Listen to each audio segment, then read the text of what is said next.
Hi, Soraya Rose here. Welcome to my channel.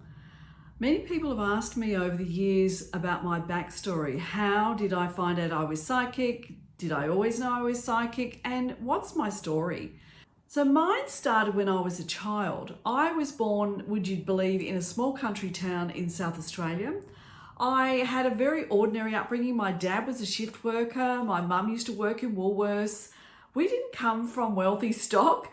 I did an ordinary state school, primary school and high school, and I didn't actually do any university or any big study until much later in my life. I grew up with 4 brothers. So I was an eldest child, so I was the only girl. So it was through my Reiki journey that I started to have what I call third eye activations. And this reminded me of my childhood and all the things that I used to see in my dreams and the knowings that I had. And I thought, my God, I've been like this all my life. How come it's coming back in? What I realized was that I was able to work with not just my healing ability, but with my intuitive ability. And at the time, I never called myself a psychic or a reader, but that's what started to happen. I think I sucked at it in the beginning because I was just offering up information. I was a bit random with it and I wasn't coming in any kind of format. But what I learned to do was to let go my inhibitions with it. And then I actually went off and had readings and I went, oh, I could do it like this too. Okay, hadn't thought about that. I'd never worked with a tarot. I'd never worked with an oracle. But here I went. So I got myself an angel oracle during this time. I started to work with other oracles. In fact, I think my first oracle was the Cartouche, which is the Egyptian. It's not even in print anymore. It's a beautiful card deck because I was very connected to Egypt. The other thing that started to happen was I started to remember past lives. And during the Reiki, I connected in with a specific medicine woman past life where my name in that past life was Blue Feather. And I knew this because I'd walk past a mirror and I'd see my braids and I used to see this beautiful bird's blue feather braided with hanging through my hair. Blue Feather was a medicine woman of, I think, a Comanche tribe. And so that was an aspect of me. Now that aspect had lots of wisdom. So each past life that I remembered, including my Egyptian lives, there were different ones from different periods that I started to remember. Some of them I was a scribe. Some of them I was a healer. Some of them I was male, of course. I was a priest or some part of the community in a sort of hierarchy way. So I had a lot of awareness about being in the community and being sought after. And I think years of hairdressing helped with that too. I was used to making appointments.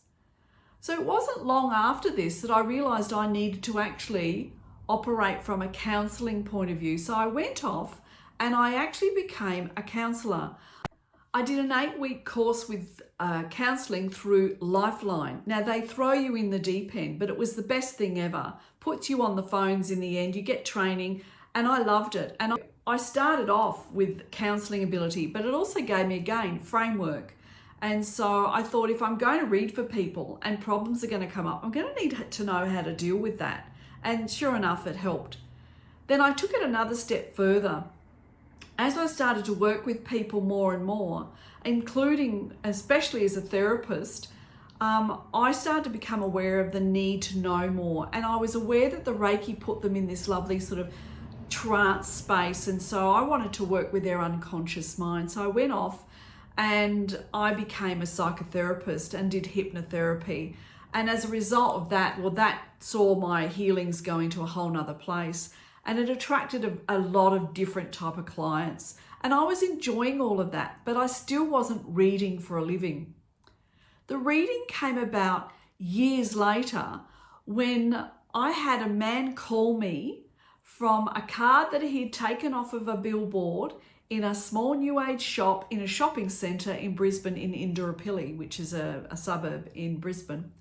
And he rang me wanting a reading. And I was kind of flabbergasted. And I thought, oh my God, okay. And he said, do you do readings? It came straight out of my mouth, yes, I do. And so he booked in that week for a reading. He was my first ever reading. I'd never charged for a reading and I'd never done one. And I sat with myself and went, what the hell have I just agreed to? Oh, crap. So then I spoke to my mother about this and she said, you need to trust that you work with spirit and what comes through. Just like you do when you lay your hands on in the Reiki, you'll get the right information. But if you like, use a card deck. And I thought, well, okay. So I actually took myself down to the local shop and I bought a tarot, my first tarot. And this tarot was designed by and created by a psychologist in America. And it was called the Voyager Tarot. And it was quite large. And it was just covered with lots of pictures. It was kind of like a fusion art situation. I'd never read the Rider-Waite Tarot. I'd never even Googled a tarot book. I didn't know anything about anything from that level.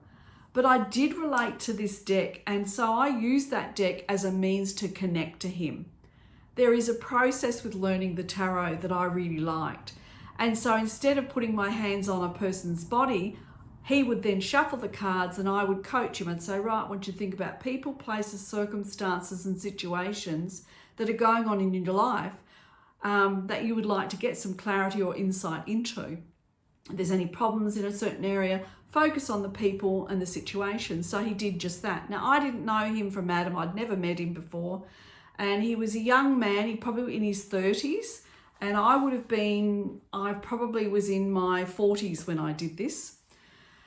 And so as I read for him, I picked up that he was going through some legal problems, possibly a court battle, and there was a child involved. And that's exactly what happened. He was in court. He was seeking custody of his son, who was with his drug taking mother. That first reading, I charged a whole $40 for, and that seemed like a lot of money back then. However, it led to other things. Within weeks of me doing that reading, I got a phone call from a lady who used to advertise with me in one of my magazines because I had started doing magazines during this time. And she owned a tarot reading, or like what you would call a psychic cafe in Brisbane called Cafe Gemini. Donna was her name, beautiful lady, long red hair. And I really liked her, and she rang me and said, would you like to come read in my cafe? I went, wow, okay. And at the time, I'd actually just come out of my second marriage and I really needed to do something different. So I did. I went and worked for her. And from then on, I never looked back. And it was interesting. I started taping readings. There were things coming up all the time. This is before a lot of mobile phones were being used. So there was a really strong transition during this time for me with my writing. I started during my Reiki journey back in the day to write articles for specific magazines. I always advertised in them. That's how I got a lot of my clients and students for Reiki. Even the male and female owner and editors of the magazine all came and did their Reiki journey with me. These spiritual magazines went all over the place, and so I've become really well known and very outspoken, and even in the Reiki field. One of the things that I will say about my journey was becoming aware of my empathic energy. Because of the Reiki, I had learned to kind of put people on like coats, that I would step into their aura and I could read from just that alone. I don't need cards. I don't really need any particular thing, but I like them. And I find I get more information, different information through using tarot cards or oracle decks. So for me, one of the things I had to fix was I was so sensitive, I would get overwhelmed. I even went through a period where I couldn't walk into a shopping centre. My aura was so sensitive, it would just get this constant psychic bombardment. And I know I'm not the only person who suffered this at the time. But what I learned to do was fix it. I learned how to embrace it. I learned how to toughen up my energy, but also how to switch it off, how to clear it, and how to maintain my sensitivity. I started reading in shopping centres. I started going to expos, and I started doing things in really dynamic environments and opening up my channel. If you can do those things, then you can read anywhere in the world, and I have done. I've read in America, I've read in England, I've read at Bali and different places that I've traveled to. My truth is that this gift is with me. I can't separate myself from it. It just is part of me. And I truly believe everybody can work with their third eye and has a certain amount of psychic ability or intuitive awareness. It's like a muscle. You have to develop it. But as an empath, you also have this part of you open, and your aura is quite amazing, and you've got to learn about energy. And so I share with people how to work with their energy, how to maintain their energy, how to cleanse their energy regularly, and what your stress signals are, what those parts of you are. And also body talk, listening to how your body reacts to information is really a somatic component. You have to understand the body. You have to be connected to all of yourself. If you aren't clear, if your mind's a fog, you're not going to be able to read yourself, never mind read other people. You have to know where you're at so that you're not projecting your stuff onto others when you read. So I help a lot of psychics come into their own awareness, and that's brought me great joy.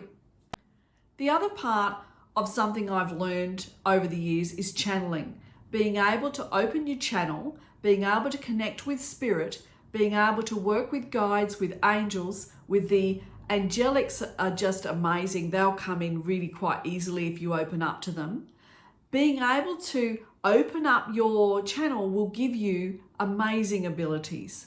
And everybody has this right. It's a part of our energetic plumbing once you understand it. For 20, 30 years now, I've been teaching people this technique. And the opening to channel stuff is so important for psychics and all tarot readers. If you open your channel well, you will read better. It's not about the cards, people. It's about the energy that's attached to the cards. Read the energy overlaid with the cards. If you're not reading the energy and you're just reading the cards, you're not a psychic's backside. You can't be a seer. Here's a second tip. You can't be a seer if you aren't prepared to see everything. So one of my guides that came through, he took me through some paces to help me deal with my fears. So we all have this. Everybody has their normal human fears. Now, as a kid growing up and a young woman, I've never been into the dark side of things. I didn't even like dark humor. I do now, but back in the day, I was really afraid of a lot of stuff. You can't be a true seer if you're not prepared to see the negative as well as the positive.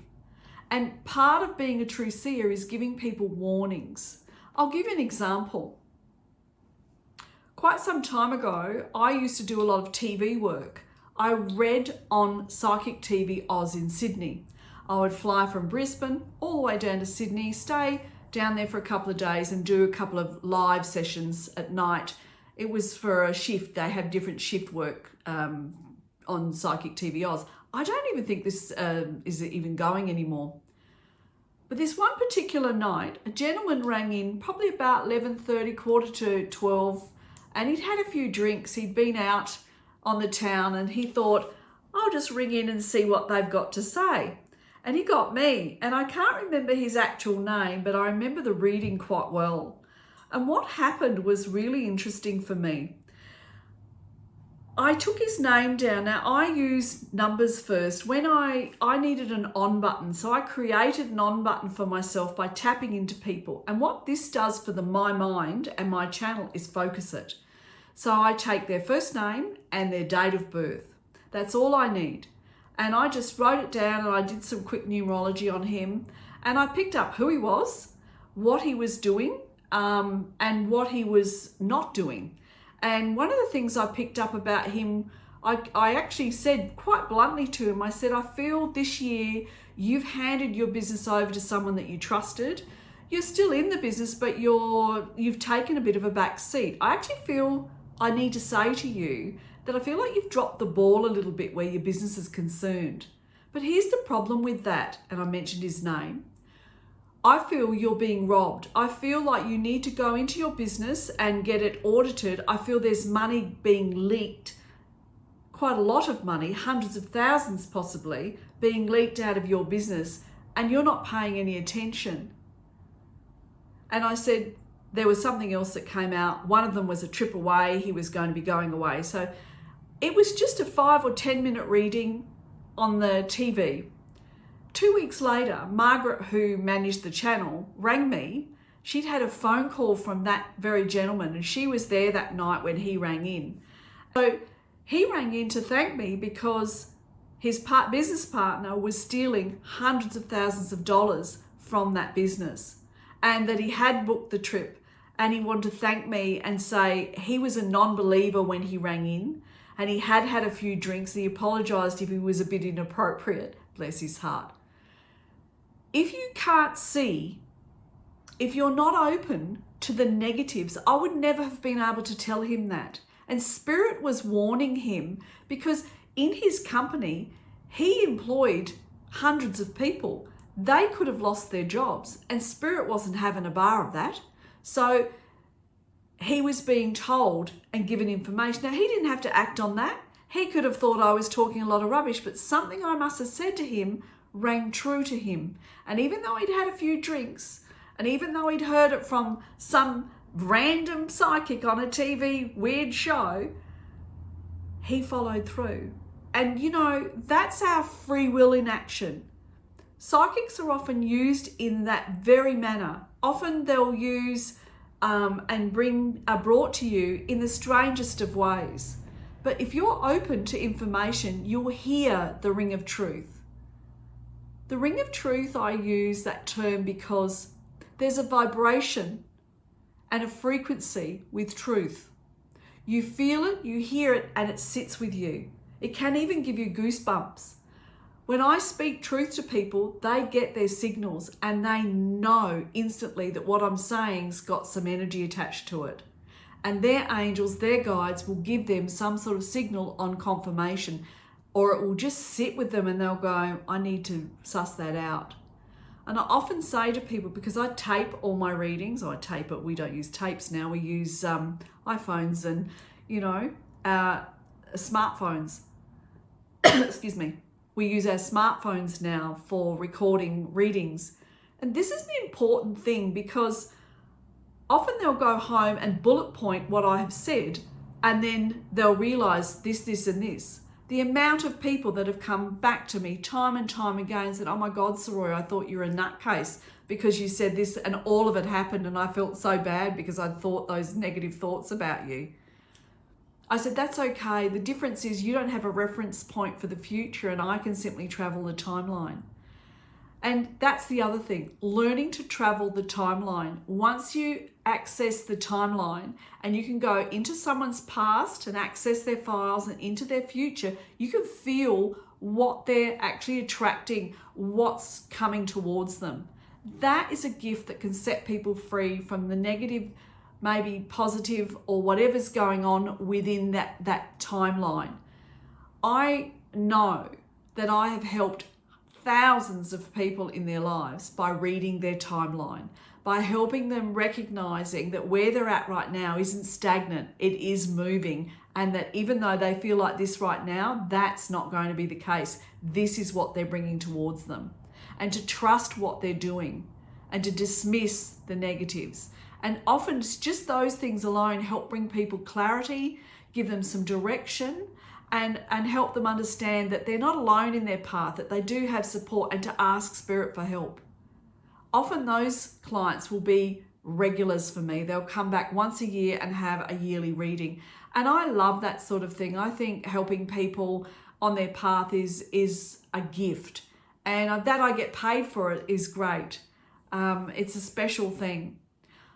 Teaching other mediums and psychics, or helping them accept that this is who they are, that's another thing that I do. So taking people through their psychic paces, and I do that through my mentoring, and often I'll put mini courses together just for them specifically because they have a certain area that they need to develop.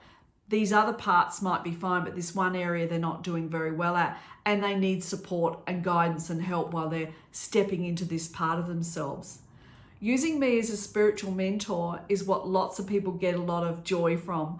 And I know that I've helped lots of psychics and mediums come to the terms of who they actually are and how they can professionally use those gifts in the real world.